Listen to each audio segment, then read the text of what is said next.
دوستو، بہنوں اور بھائیوں، اگر آپ زندگی کی پریشانیوں، تنگی، قرض، بے روزگاری یا لگاتار ناکامیوں سے تھک چکے ہیں تو آج کی اس بات کو آخر تک ضرور سنیے۔ بہت سے لوگ دعائیں اور وظیفے پڑھتے ہیں، لیکن پھر بھی انہیں اپنے حالات میں کوئی خاص بدلاؤ نظر نہیں آتا۔ اس کی ایک بڑی وجہ یہ ہے کہ ہم الفاظ تو پڑھ لیتے ہیں، مگر یقین، توجہ اور اخلاص کو بھول جاتے ہیں۔ ایک بار میں بہت بڑی پریشانی کے عالم میں ایک نیک اور اللہ والی خاتون کے پاس گیا۔ میں نے عرض کیا، امی جان، میں نے بہت سے وظیفے اور دعائیں پڑھی لیکن میرے حالات میں کوئی خاص تبدیلی نہیں آئی۔ وہ مسکرائی اور فرمانے لگی، بیٹا، دعا صرف الفاظ کا نام نہیں بلکہ یقین کا نام ہے۔ جب بندہ سچے دل سے اپنے رب کو پکارتا ہے تو اللہ تعالیٰ اس کے لیے آسانی کے راستے کھول دیتا ہے۔ پھر انہوں نے مجھے مغرب کے بعد ایک آسان عمل بتایا اور کہا کہ اسے یقین اور توجہ کے ساتھ پڑھنا۔ یاد رکھیے، اثر کسی وظیفے میں نہیں بلکہ اللہ تعالیٰ کے حکم اور اس کی رحمت میں ہے۔ اسی لیے عمل کرتے وقت دل میں پورا بھروسہ اور یقین ہونا چاہیے۔ اگر ممکن ہو تو مغرب کی نماز کے فوراً بعد یہ عمل کریں۔ اگر اس وقت نہ کر سکے تو مغرب اور عشاء کے درمیان کسی بھی وقت پڑھ سکتے ہیں۔ کسی سکون والی جگہ بیٹھ جائیں، اپنے دل کو دنیا کی فکروں سے ہٹائیں اور اللہ تعالیٰ کی طرف متوجہ ہو جائیں۔ سب سے پہلے ایک بار درود شریف پڑھ لیں۔ اگر درود ابراہیمی پڑھ سکیں تو بہتر ہے، ورنہ کوئی بھی مختصر درود شریف پڑھ لیں۔ اس کے بعد ایک بار بسم اللہ الرحمن الرحیم پڑھیں۔ اب پہلے ذکر کی طرف آئیے، یا ربنا، یا رزاق، یا ربنا، یا رزاق، یا ربنا، یا رزاق 3 بار پڑھیں۔ یا ربنا کا مطلب ہے اے ہمارے رب، یا رزاق کا مطلب ہے اے روزی دینے والے۔ اسے پڑھتے وقت اللہ تعالیٰ سے حلال رزق، برکت، آسانی اور خیر کی دعا کرے۔ اس کے بعد دوسرا ذکر پڑھے، یا ربی میری جھولی اپنی رحمت سے بھر دے، یا ربی میری جھولی اپنی رحمت سے بھر دے، یا ربی میری جھولی اپنی رحمت سے بھر دے 3 بار پڑھے۔ یا ربی بندے اور اس کے رب کے درمیان قربت اور محبت کا اظہار ہے۔ اس وقت اپنے دل کی تمام حاجتیں اللہ تعالیٰ کے سامنے پیش کریں۔ اگر آپ قرض میں ہیں تو قرض سے نجات مانگیں، اگر پریشان ہیں تو سکون مانگیں، اگر بیمار ہیں تو شفا مانگیں، اور اگر رزق میں تنگی ہے تو آسانی اور برکت مانگیں۔ اب تیسرے اور آخری ذکر کی طرف آئیے، یا حلال المشکلات، یا حلال المشکلات، یا حلال المشکلات 3 بار پڑھیں۔ اس کا مطلب ہے اے مشکلوں کو آسان کرنے والے۔ اس ذکر کے بعد پھر ایک بار درود شریف پڑھیں اور اس کے بعد اپنے رب سے دعا کریں۔ اپنی تمام پریشانیاں، ضرورتیں اور امیدیں اللہ تعالیٰ کے سامنے رکھ دیں۔ دوستو، دعا کرتے وقت یہ یقین رکھیں کہ اللہ تعالیٰ ہر چیز پر قادر ہے۔ وہی مشکلوں کو آسان کرتا ہے، وہی رزق عطا کرتا ہے، وہی دلوں کو سکون دیتا ہے، اور وہی اپنے بندوں کی حاجتیں پوری کرتا ہے۔ یاد رکھیے، اصلی کامیابی صرف دولت کا نام نہیں ہے۔ اصلی کامیابی دل کے سکون، ایمان کی مضبوطی، صحت، برکت اور اللہ تعالیٰ کی رضا میں ہے۔ اس لیے دعا میں دنیا کے ساتھ ساتھ آخرت کی بھلائی بھی ضرور مانگیں۔ اپنے والدین کے لیے دعا کریں، اپنے گھر والوں کے لیے دعا کریں، اپنے دوستوں اور تمام مسلمانوں کے لیے دعا کریں۔ جو دوسروں کے لیے خیر مانگتا ہے، اللہ تعالیٰ اس کے لیے بھی خیر کے دروازے کھول دیتا ہے۔ اللہ تعالیٰ ہم سب کی جائز حاجتیں پوری فرمائے، ہمارے رزق میں برکت عطا فرمائے، ہماری پریشانیاں دور فرمائے، ہمیں صحت، سکون اور عافیت نصیب فرمائے، اور ہمیشہ اپنے ذکر اور اپنی عبادت میں قائم رکھے۔ آمین یا رب العالمین۔ اپنی دعاؤں میں یاد رکھیے گا۔ والسلام۔ اور میرے دوستو، جب دعا دل کی آواز بن جائے تو انسان اپنے رب کے اور قریب ہو جاتا ہے۔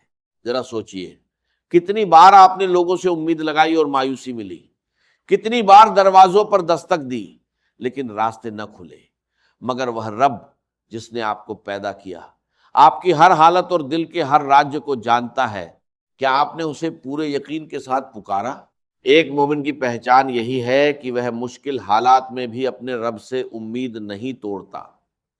اس لیے جب بھی کسی دعا یا عمل کے لیے بیٹھیں، دل میں پورا یقین رکھیں کہ اللہ تعالیٰ آپ کی بات سن رہا ہے اور آپ کے لیے بہتر فیصلہ کرے گا۔ سب سے پہلے پڑھیں یا ربنا، یا رزاق، یا ربنا، یا رزاق، یا ربنا، یا رزاق، یا ربنا یعنی اے ہمارے پروردگار، اور یا رجھک یعنی اے روزی عطا کرنے والے۔ اسے پڑھتے وقت اپنے رب سے حلال رزق، برکت، آسانی اور بھلائی کی دعا کریں۔ اس کے بعد پڑھیں یا ربی میری جھولی اپنی رحمت سے بھر دے، یا ربی میری جھولی اپنی رحمت سے بھر دے، یا ربی میری جھولی اپنی رحمت سے بھر دے۔ یا ربی بندے اور اس کے رب کے قریبی رشتے کا اظہار ہے۔ اس وقت اپنے دل کی ہر ضرورت اللہ کے سامنے رکھ دیں۔ تنگی ہو تو آسانی مانگے، بیماری ہو تو شفا مانگے، پریشانی ہو تو سکون مانگے۔ یاد رکھیے، جھولی بھرنے سے مراد صرف مال دولت نہیں، بلکہ صحت، برکت، ایمان، سکون، اچھے رشتے اور ہر وہ نعمت ہے جو آپ کے لیے بہتر ہو۔ دنیا میں بہت سے لوگوں کے پاس دولت ہوتی ہے لیکن سکون نہیں ہوتا، اور بہت سے لوگ کم سادھنوں کے باوجود مطمئن رہتے ہیں۔ اس لیے اپنے رب سے ایسی نعمت مانگیے جس میں دنیا اور آخرت دونوں کی بھلائی ہو۔ جب آپ یہ عمل یقین اور توجہ کے ساتھ پورا کر لیتے ہیں تو دل میں ایک نئی امید اور اپنے رب پر پہلے سے زیادہ بھروسہ پیدا ہوتا ہے۔ اب ہم اس عمل کے تیسرے اور آخری حصے کی طرف بڑھتے ہیں، جہاں دعا اپنے مکمل احساس تک پہنچتی ہے۔ سنکشپت اور voice over ready version Hindi. اب ہم اس عمل کے تیسرے اور آخری حصے کی طرف بڑھتے ہیں، جہاں بندہ اپنے رب کے سامنے اپنی ضرورتیں اور دعا پیش کرتا ہے۔ میرے دوستو، دنیا کی ہر چیز فانی ہے، مال، دولت، شہرت اور لوگ بدل جاتے ہیں، لیکن بندے اور اس کے رب کا رشتہ کبھی ختم نہیں ہوتا۔ اس لیے جب بھی دعا کے لیے ہاتھ اٹھائیں، یہ یقین رکھیں کہ آپ اس ذات سے بات کر رہے ہیں جو آپ کی ہر بات سنتی ہے اور آپ کے ہر حال کو جانتی ہے۔ اب تیسرا ذکر پڑھیے، یا حلال المشکلات، یا حلال المشکلات، یا حلال المشکلات یعنی اے مشکلوں کو آسان کرنے والے۔ یاد رکھیے، مشکل کتنی بھی بڑی کیوں نہ ہو، اللہ تعالیٰ کی قدرت اس سے کہیں زیادہ بڑی ہے۔